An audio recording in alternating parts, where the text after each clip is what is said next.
I am excited to reveal the interior and exterior of our completed van conversion project.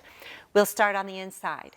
When you open the side door, you see the finished floor, and Mark added an LED light at the step to help when it's dark outside. There's a switch here, or you can turn it on using a small remote. Then you see the fold-down table that covers the area below the sink, and it gives me counter space when I need it. Or I can use it as a table to work at. Next, we have the beautiful quartz countertop with a great sink and faucet setup. You'll also notice that the small farmhouse shelf Mark made. Then you'll see our adventure sign, which we cannot wait for all the new adventures in the van. And the backsplash above the countertop, we have our small microwave and coffee pot. All of this is on the industrial style cabinet frame. We have our industrial storage locker mounted on the wall and our full-size bed at the back. You have access under the bed to get to all the stuff Mark will talk about in a minute. On the opposite side, there is the industrial style TV cabinet with the farmhouse wood top. We have our 28-inch 12-volt 120-volt TV from RecPro on a mount that conveniently swivels to view from anywhere in the van. The cabinet also houses our Dometic portable toilet for those occasions a bathroom is not available. You can also access it from the outside when it needs to be emptied at the dump station. Up front, we have our new used seats from a Sprinter van. They move forward and backward, and they swivel and they recline. In between the seats, we have our removable farmhouse-style table. We added new carpet, and we got the center console cover from the Class C motorhome at the junkyard. Mark repaired and painted the old steering wheel and upgraded the dash and all the controls to a modern-day vehicle. There is a backup camera, functional oil amp and temperature gauges, a USB charger, and 12-volt power outlets. He installed switches for the backup camera, the dash fans, and the radio when we are camping.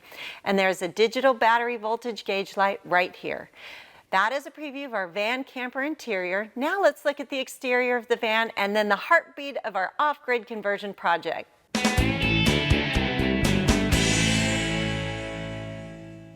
The first thing you notice on the exterior is the paint job. My goal with the paint was a clean and classic finish. We used Boulder Gray paint with black highlights and a slightly darker gray middle stripe. I also added some painted on pinstripes to separate the colors. Then we added our Ram Camp logos at the rear of the vans and our Ram Camp 4x4 emblems. I painted the entire hood an old school functional hood scoop black. And here's our old school grille with Dodge highlighted in black in the center. To finish the front, we have our bull bar, our 12-volt winch, and at the rear of the van, we have our functional cargo tray with the generator, a fuel can, and a water can. Below the tray is our high-lift jack to help get us out of any jams. Now we can look at the heartbeat of the Ram Camp. We had lots of help on this build, and in no order, I'd like to thank Dometic, Go Power by Dometic, RecPro, Wifco, and Steel Rubber Products. This build started with our two 190-watt solar panels, a charge controller, a 250-amp lithium battery, and a 2,000-watt inverter, all by Go Power. We added a Wifco power center with auto detect technology and a second 2,000-watt inverter. We also have a small generator as a backup electrical system. We have our powered cooler, Penguin air conditioner with heat strip, portable toilet, and portable lithium battery, all by Dometic. For the water system, we installed a RecPro freshwater tank, a 12-volt water pump, gray water holding tank, and an outside shower. We also installed a 12-volt water heater. And to help support the weight over the rear axle, I installed 5,000-pound rear airbags. From start to finish, this 4x4 van conversion project took 5 months. There was a lot done to the van that didn't make it into these 6 episodes. First and foremost, I wanted the van to be safe for travel. When you start with a 40-something-year-old vehicle, there's a lot of mechanical work that needs to be done. Then we got to the fun stuff, making a functional off-grid vehicle that looks good too. It was a fun project, and now we get to use and enjoy our weekend getaway vehicle.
you so much for following us on this adventure. And if you want to learn more about using and maintaining your RV, visit our popular RVOnlineTraining.com site. Happy camping. To follow the complete Ram Camp 4x4 project from start to finish, visit our website at www.rvtoday.tv.